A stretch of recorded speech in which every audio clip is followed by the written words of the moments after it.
اس کی بنیادی وجہ کیا ہے؟ برداشت ختم ہو چکا، صبر ختم ہو چکا، طبیعتوں میں کنٹرول نہیں رہا، مزاج و مزاج کے اندر اپنی بات کو نیچا کر دینا، اس تواضع، عاجزی اور انکساری کا چرن معاشرے کے اندر ختم ہو گیا۔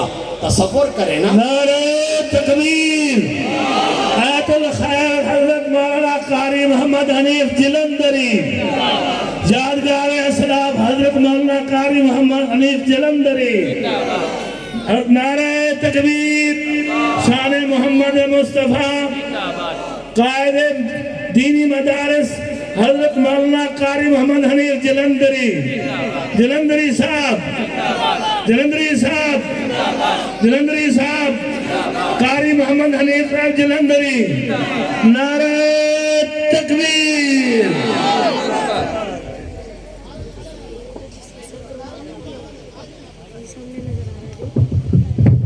تمام حضرات تشریف رکھیں، تشریف رکھیں تمام حضرات، بیان جاری ہے، اس کے بعد حضرت کا بیان ہوگا۔